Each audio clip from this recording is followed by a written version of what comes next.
ಕಾಡಿನಲ್ಲಿರುವ ಕೊರಗಜ್ಜನ ಆದಿಕ್ಷೇತ್ರವು ಪ್ರಕೃತಿಗೆ ಹತ್ತಿರವಾಗಿದ್ದು ದೈವದ ಹೆಸರಿನಲ್ಲಿ ಇಲ್ಲಿ ಪ್ರಕೃತಿಯ ಆರಾಧನೆಯಾಗ್ತಾ ಇದೆ ಅಂತ ಸ್ಯಾಂಡಲ್ವುಡ್ನ ರಿಯಲ್ ಸ್ಟಾರ್ ನಟ ನಿರ್ದೇಶಕ ಉಪೇಂದ್ರ ಹೇಳಿದ್ದಾರೆ.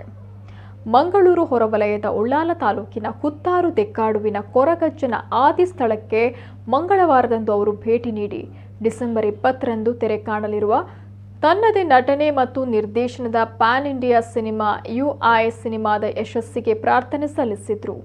ಚಿತ್ರದ ಪ್ರಮೋಷನ್ಗಾಗಿ ಮಂಗಳೂರಿಗೆ ಬಂದಿದ್ದೇವೆ. ಹುತ್ತಾರಿನ ಕೊರಗಜ್ಜ ದೈವದ ಕ್ಷೇತ್ರವು ಪ್ರಕೃತಿ ರಮಣೀಯವಾಗಿದೆ. ಕೊರಗಜ್ಜನ ದಯೆಯು ನಮ್ಮ ಮೇಲಿರಲಿ ಅಂತ ಹೇಳಿದರು. ಚಿತ್ರದ ನಿರ್ಮಾಪಕರಾದಂಥ KP ಶ್ರೀಕಾಂತ್, ಲಹರಿ ವೇಲು ಮೊದಲಾದವರಿದ್ದರು. ಶ್ರೀ ಪಂಜಂದಾಯ ಬಂಟ ವೈದ್ಯನಾಥ ಮತ್ತು ಕೊರಗತನೆಯ ದೈವಗಳ ಆದಿಸ್ಥಳ ಟ್ರಸ್ಟ್ನ ಅಧ್ಯಕ್ಷ, ಉಪಾಧ್ಯಕ್ಷರು ಮತ್ತು ಟ್ರಸ್ಟಿಗಳು ನಟ ಉಪೇಂದ್ರ ಅವರನ್ನ ಕ್ಷೇತ್ರದ ಪರವಾಗಿ ಅಭಿನಂದಿಸಿದರು.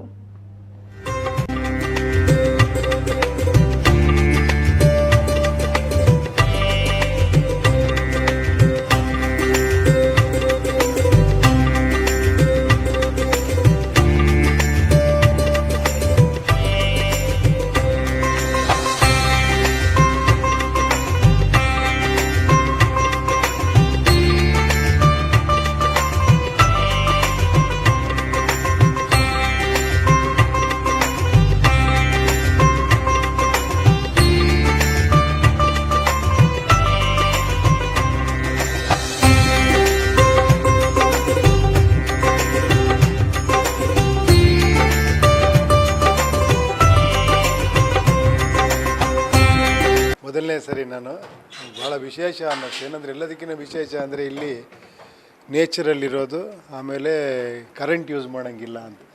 ಇಲ್ಲಿ ರಾತ್ರಿ ಓಡಾಡಬೇಕಾದ್ರೆ ಲೈಟ್ ಆಫ್ ಮಾಡಿ ಓಡಾಡ್ತಾರಂತೆ. ಅಂದರೆ ನೇಚರ್ನ ಸಿಂಬಲೈಸ್ ಮಾಡೋ ಥರ ಕೊರಗಜ್ಜ ಅಂದರೆ ನಮ್ಮ ನೇಚರ್ ಅನ್ನೋ ಥರ ಭಾಳ ಖುಷಿಯಾಗಿದೆ. ಆ್ಯಕ್ಚುಲಿ ತುಂಬ ಕೊರಗಜ್ಜನ ಆಶೀರ್ವಾದ ಎಲ್ಲರ ಮೇಲೂ ಇರಲಿ. ಎಲ್ಲ ನೋಡಿ ಎಲ್ಲ ಇದ್ದಾರಲ್ಲ, ಅವ್ರು ತಿಳ್ಕೊಳ್ಳೋದೇನು, ದೇವ್ರ ಬಗ್ಗೆ ತಿಳ್ಕೊಳ್ಳೋದೇನು.